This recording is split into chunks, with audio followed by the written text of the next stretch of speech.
Doctors day के विशेष अवसर पर आप देख रहे हैं हमारा विशेष कार्यक्रम डॉक्टर्स लाइफ। डॉक्टर्स लाइफ में आज हमारे साथ हैं एम्स के अधीक्षक डॉक्टर करण पीपरे जी। आपका बहुत बहुत स्वागत है हमारे विशेष कार्यक्रम डॉक्टर्स लाइफ में। Thank you very much. मैं भी आप सभी लोगों का इस कार्यक्रम में हृदय से स्वागत करता हूं। धन्यवाद।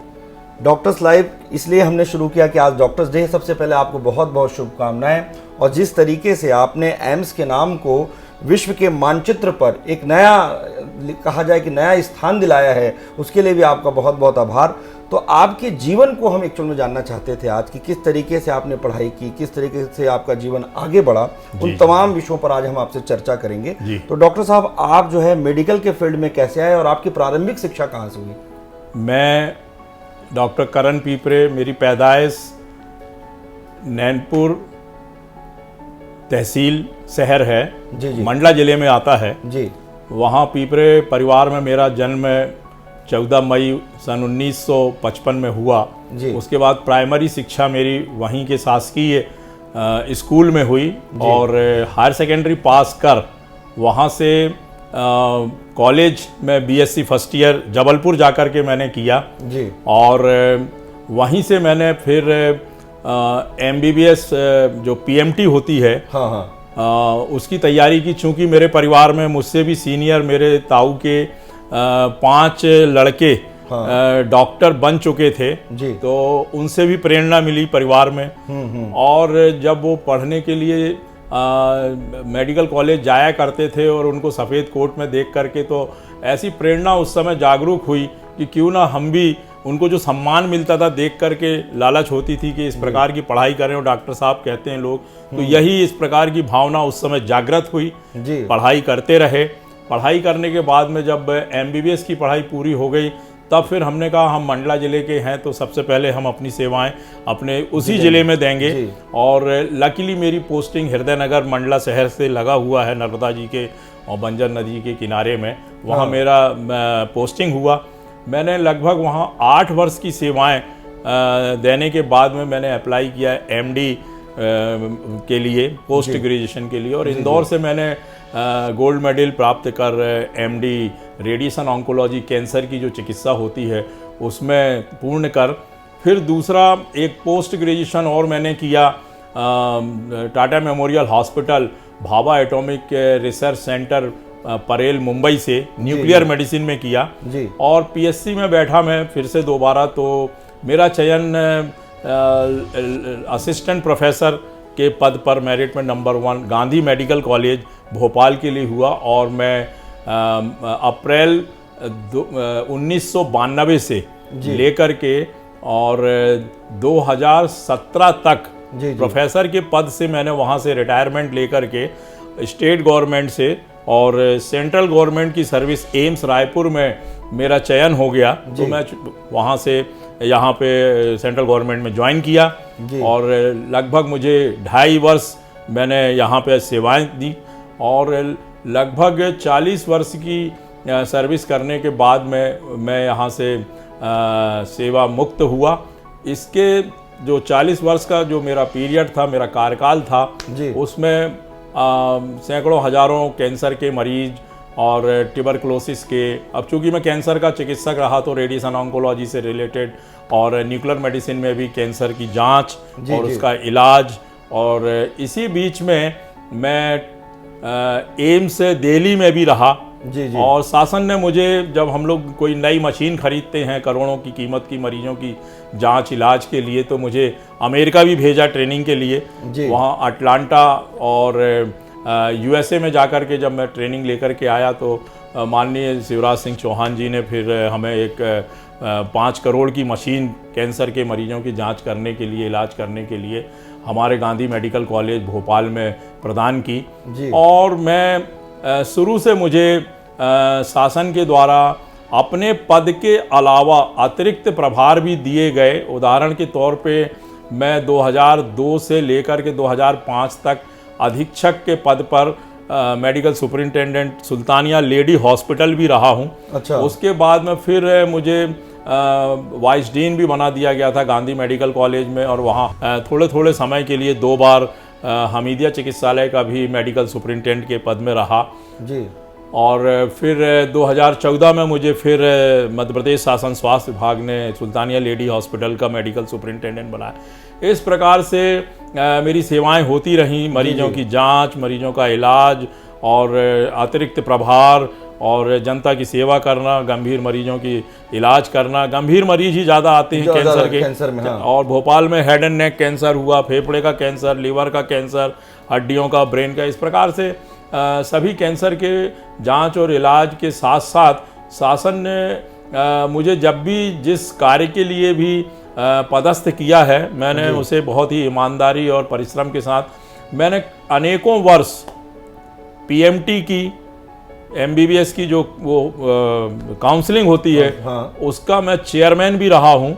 और पोस्ट ग्रेजुएशन की जो काउंसलिंग होती है, पूछताछ कमेटी और आवंटन कमेटी, ये बड़े बड़े कार्य होते हैं। बिल्कुल। और सुना होगा आपने, बीच में इसकी चर्चा भी करना आवश्यक है कि अगर अच्छी नहीं होती है तो पनिशमेंट भी मिलता है। कई लोग जेल गए हैं उसमें गड़बड़ करने वाले, और चर्चाओं में रहे हैं। तो मैं इसका डिटेल नहीं बताना चाहूँगा, लेकिन इसका मुझे सौभाग्य मिला काम करने का जी। इसलिए गर्व महसूस होता है और गौरवान्वित अपने आप को फील करते हैं जी, कि चाहे हमारी मध्य प्रदेश सरकार हो, चाहे हमारी छत्तीसगढ़ सरकार हो, पहले तो एक ही थे सब जी। और वहाँ दोनों जगह हमको कार्य करने का मौका मिला।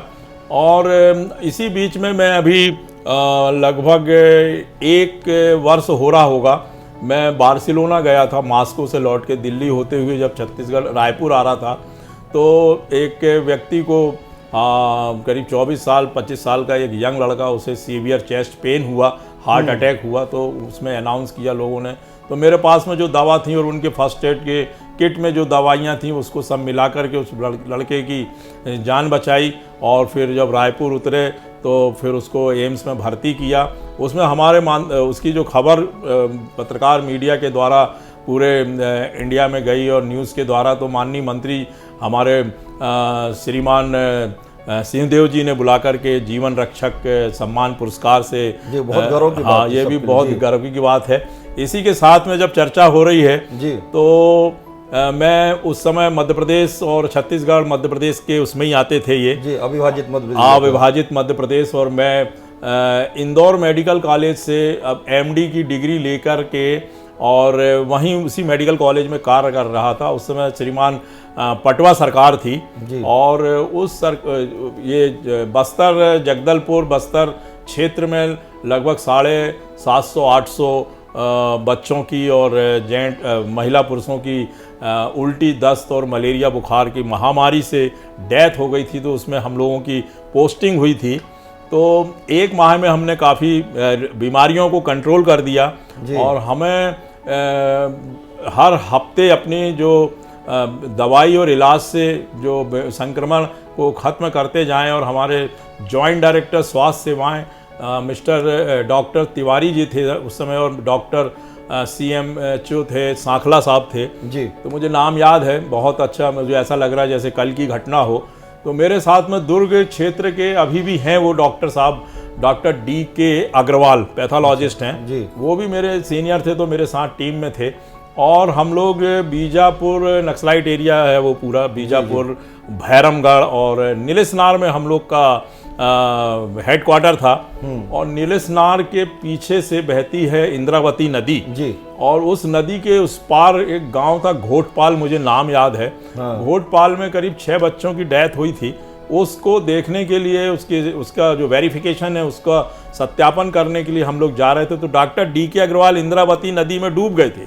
अरे आप वो हम लोगों ने मना भी किया था कि मत जाइए ऐसे में, लेकिन जब वो नहीं माने और जिद करने लगे कि नहीं हम तो जाएंगे, वो उधर सेवाएं देखी करते हैं लोग, इसलिए तो सूरवीर भी कहते हैं, और उसमें तन मन धन से लोग बाग सेवा करते हैं।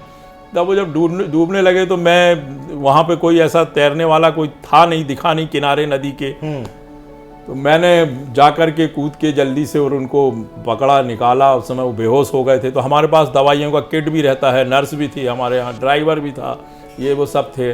और एक डॉक्टर PK वर्मा, मुझे याद है, शायद इसी रायपुर क्षेत्र में होंगे वो अभी, क्योंकि मेरे से 1-2 साल जूनियर थे। MD करा था उन्होंने एनेस्थीसिया में, तो वो भी होंगे। तो मैंने उसको निकाल के लाया और उनको उल्टा करके मुंह से मुंह सांस दे करके पानी निकाल के दवाई इंजेक्शन सबका यूज़ कर, और वो नीले पड़ गए थे। वो तो ऐसा लगे कि ख़त्म ना हो जाएं। तो भगवान से विनती की कि वो बचाएं। वो सुन रहे होंगे या सुनेंगे जब, तो वो याद करेंगे। डॉक्टर DK अग्रवाल दुर्ग में हैं, पैथोलॉजिस्ट हैं जी। उनको मौत के मुंह से निकाला, तो सरकार ने फिर हमको वहाँ भी इनाम और सर्टिफिकेट दिया, पत्र दिया जी। तो ये सब जीवन की घटनाएं हैं। बहुत सी महामारियाँ कंट्रोल की है। मंडला जैसे ज़िले में जिस समय हैंडपंप पीने के लिए पानी की सुविधा नहीं थी, नदी का और कुएं का पानी पीते थे, उसी जगह जानवर मवेशी भी पानी पी रहे हैं, लोग नहा रहे हैं, धो रहे हैं, बरसात का पानी। और हैजा फैलता था, उल्टी दस्त, खूनी पेचिश फैलती थी, मलेरिया फैलता था। इस प्रकार से सब बीमारियां फैलती थी। उस समय हम लोग की ड्यूटी लगती थी आसपास के जहां भी मौत होती थी, या हम उसी अपने क्षेत्र में जो 10-15 किलोमीटर के दायरे का जो हमारे अस्पताल परिसर का जो क्षेत्र होता है, वहाँ के मरीज आते थे, तो उसमें हम लोग काम करते थे। तो बहुत अच्छे अनुभव हैं TB के मरीजों की उस समय। तो ये सब 80-81 के बाद से फिर धीरे धीरे डेवलपमेंट होना शुरू किया है। अस्पतालों में उस समय एक्सरे मशीनें नहीं थी, CT स्कैन, अल्ट्रासाउंड नहीं था, पैथोलॉजी की वो नहीं थी। हम लोग अपने टीचर्स को धन्यवाद देते हैं, हमारे गुरु लोगों ने जो हमको पढ़ाया है, चाहे एनाटॉमी हो, फिजियोलॉजी हो, मेडिसिन, सर्जरी। इस प्रकार से उन्होंने लोगों ने, हमारे अभी गुरु हैं यहाँ पे हमको जो पढ़ाया, जिन्होंने, वो भी अभी डॉक्टर TN मल्होत्रा साहब हैं यहाँ पे अभी। तो मैं उनको भी धन्यवाद देता हूँ इसी बीच में कि इस प्रकार से पढ़ाते थे वो कि मरीज की कंप्लेंट पूछे तो 50% बीमारी का पता चल जाता था।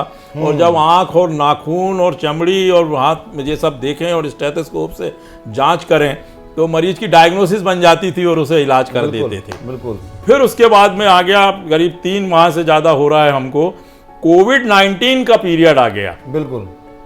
कोविड-19 का इस प्रकार से चर्चा हुई। हमारे director doctor Nitin M Nagarkar साहब ने बताया जब फरवरी के माह पे कि कोविड-19 करके एक वायरल इन्फेक्शन है, जिससे जो चाइना से, वुहान से होते हुए पूरे विश्व में फैल रहा है, इसकी हमें तैयारी करना है। जी। तो ये बहुत अच्छी चर्चा का विषय है कि हम लोगों ने एक राउंड लिया और एक वार्ड में 12 बिस्तर का कोविड-19 आइसोलेशन वार्ड प्रिपेयर्डनेस करके हमने उसको तैयार करके रख दिया।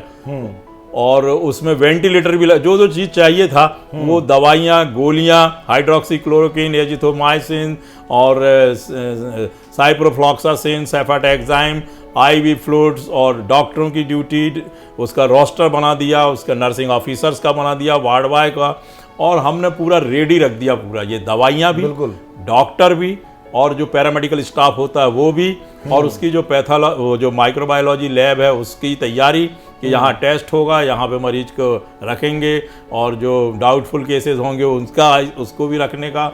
और उसी के 10-12 दिन बाद 17 मार्च को एक लड़की जो इंग्लैंड से पहला केस आई थी, 23-24 साल की बच्ची, और बॉम्बे होते हुए जब उसका पता चला कि वो पॉजिटिव निकली 17 तारीख की रात को, और फिर उसके बाद से तो हमारा अस्पताल में छत्तीसगढ़ में वो पहला मरीज था। हाँ। जो 5-7 दिन के बाद में डिस्चार्ज होके उसको घर भेज दिया गया। उसी दौरान फिर 1-2 मरीज और आए, फिर 2 मरीज आए, फिर इस प्रकार से 9 मरीज हुए थे। 9 मरीज के बाद में वो छुट्टियां होती जहाँ 3 मरीज बचे थे, उसके बाद तो फिर 10-12 मरीज आ गए, फिर 8 मरीज आ गए, फिर बेमेतरा से, बलौदा बाजार से, सूरजपुर से, भिलाई से, राजनांदगांव से, दुर्ग से, बिलासपुर से, कवर्धा से, सब जगह से मरीज आने लगे, और अच्छे भी होते थे। हाँ। और न्यूज़ के द्वारा, आप लोगों के द्वारा, जब मीडिया के द्वारा हमारे भाई बंधुओं ने इसको पूरा विश्व में दिखाना शुरू किया, तो सार्क कंट्री से फिर हम लोगों के पास में एक मैसेज आया कि ये कौन सी दवा है जिसका आप लोग उपयोग कर रहे हैं। तो हमारे माननीय प्रधानमंत्री जी, हमारे माननीय मुख्यमंत्री जी छत्तीसगढ़, हमारे स्वास्थ्य मंत्री जी, हमारे डायरेक्टर साहब और सचिव महोदय और दूसरे चिकित्सकगण, हम लोग सब मिल के बैठक किए और वेबिनार के द्वारा उन लोगों को भी अपनी जो थेरेपी है, जो अनुभव हैं, एक्सपीरियंसेस हैं, दवाइयाँ हैं, मैनेजमेंट का जो तरीका है, जैसे मैंने दवाइयों का नाम बताया, ऑक्सीजन की बहुत बड़ी ज़रूरत पड़ती है क्योंकि वायरस आता है और नाक के रास्ते से, गले से होते हुए फेफड़े में जाता है, श्वास की नलियों में वो सिक्रीशन पैदा करता है।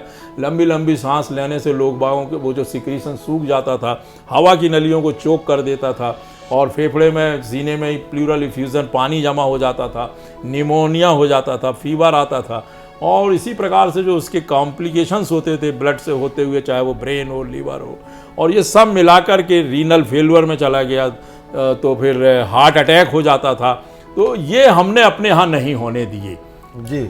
और अब तो सभी लोग मीडिया के मार्फत ट्रेंड हो गए हैं, जागरूक हो गए हैं, सभी लोग जानने लगे हैं कि मास्क को क्यों लगाना चाहिए, कैसा मास्क पहनना चाहिए और सैनिटाइजेशन को कैसे करना चाहिए और डिस्टेंसिंग के लिए और लॉकडाउन से जो समय समय पे मीडिया के द्वारा बताया गया, और उससे तो ये कोविड-19 हमारा अब कंट्रोल हो रहा है और बहुत जल्दी मेरा विश्वास है कि ये कंट्रोल हो जाएगा और जनता को अब इसमें से कोरोना वायरस से उसको रिलीफ मिलेगा, उसको फ़ायदा होगा और हम इसको हरा रहे हैं और वो हारेगा, हम सब मिलकर के जीतेंगे। जी जी। अंतिम में एक संदेश मैं चाहूँगा, क्योंकि अक्सर ये देखा जाता है कि जो नई पीढ़ी के डॉक्टर्स आए वो कहीं ना कहीं तनाव में रहते हैं, काम बहुत अधिक हो जाता है, समय नहीं दे पाते हैं, तो एक तनाव की स्थिति रहती है, उनके मन में बहुत सारे भाव आते हैं। उनके लिए आपका क्या संदेश रहेगा? मैं उनको यही संदेश दूंगा कि आपके माता पिता आपको बहुत ही मेहनत परिश्रम करके और अच्छी अच्छी समझाइश दे करके आपको डॉक्टर बनने का जो सपना देखते हैं, आप उनके सपने को साकार करें और जो भी मरीज रहेंगे, महिला पुरुष बच्चे, आपका एक ही लक्ष्य होना चाहिए कि आप उनकी दिल से सेवा करेंगे, मन से सेवा करेंगे और किसी प्रकार का कोई भेदभाव ना करते हुए उनकी अच्छी जांच कर, उनका उत्तम इलाज कर उसको फ़ायदा दिलाएंगे, तभी आपकी डॉक्टरी सफलतापूर्वक मानी जाएगी। साथ ही मैं अपने छत्तीसगढ़ वासियों को और कोरोना 19 के पीरियड में मैं आप लोगों को सबको एक हेल्दी संदेश देना चाहता हूं कि आप जहां भी रहें डिस्टेंस बना के, एटलीस्ट जब भी बात करते हैं आप तो लगभग 1.5 मीटर के डिस्टेंस होना चाहिए। सैनिटाइजेशन का उपयोग करते रहें और कभी भी कोई भी भीड़ वाले एरिया में ना जाएं। आप स्वस्थ रहें और मेरी ढेर सारी शुभकामनाएं। बहुत बहुत धन्यवाद डॉक्टर साहब, बहुत अच्छी बातें आपने बताई। Thank you very much. ये थे डॉक्टर करण पिपरे, जिनके जीवन से जुड़ी बहुत सारी बातें हमने जानी। बहुत बहुत धन्यवाद, बहुत बहुत आभार। Thank you very much. Thank you very much.